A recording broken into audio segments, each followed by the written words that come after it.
Барлықтарыңызға сәлем. Мен бүгін сіздермен бүкіл қонақтың көзін тартатын дәмді әрі ағзаға өте пайдалы холодесінің бүкіл қыр-сырымен бөлісетін боламын. Міндетті түрде видеоны соңына дейін көріңіздер. Осындай малдың сирақтарын жақсылап жуып тазалап аламын және де осындай көп су кететін кастрөлге немесе қазанға салып толтырып су құямыз. Осындай керемет рецептерді іздесеңіздер, менің каналыма тіркеле кетуді ұмытпаңыздар.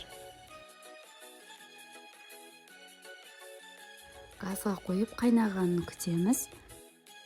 Қайнағаннан кейін отты баяулатып, үстіне шыққан көбіктерді алып тастаймыз.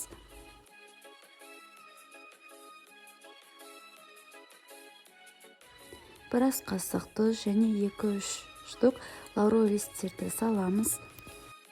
Баяу отта 3-4 сағат қайнатамыз. Менде 4 сағаттай қайнады. Енді үстінен осы бір пиязымызды, сәбіз және етімізді салатын боламыз. Барынша төмен отта қайнауы тиіс. Тез-тез тексеріп тұрыңыздар.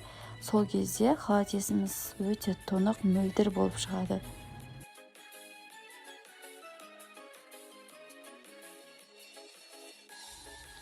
Астын баяулатып, тағы 3-4 сағаттай қайнатамыз. Мінекей дайын, көріп тұрғандарыңыздай суы 2 еседен де азайып кеткен. Осылай болып қалу керек. Жаймендеп еттерімізді шығарамыз. Майдалап 4-бұрышты етіп, етті бөлек, сирақ етін бөлек қылып турап аламыз.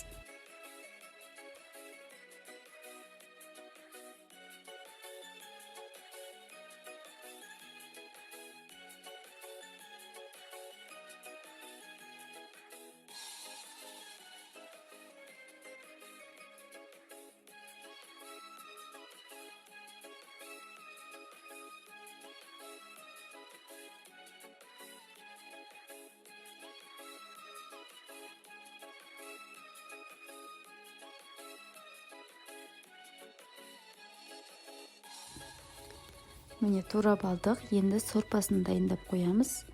Осылай ең алдымен сүзіп аламыз. Үстінен 3-4 чесноктың тісшесін майдалап турап саламыз және 1 шай қасықта қара бұрыш саламыз. Жақсылап араластырып 5-10 минутқа қоямыз. Сол кезде ең үстіндегі майын алып тастайтын боламыз.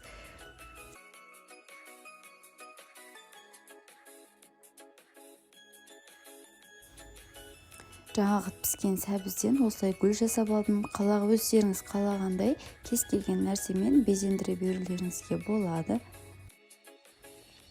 Осылай 8 немесе 10 дана кесеге біртіндеп декор үшін алып қойған заттарды жайғастырып шығамыз.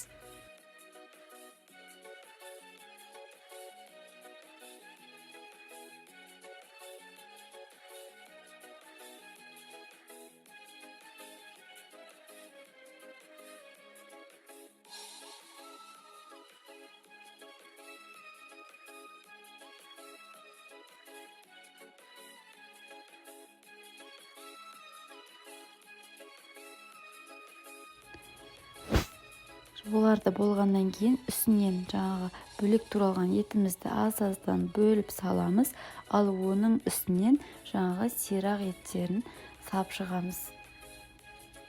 Сол кезде астындағы жаңағы әдемі болып көрінетін ингредиенттеріміз жоғарыға көтеріліп кетпейтін болады. Енді аз-аздан суын қоямыз. Судың деңгейі жаңағы жалпы еттің деңгейімен тең болып тұруы тиіс.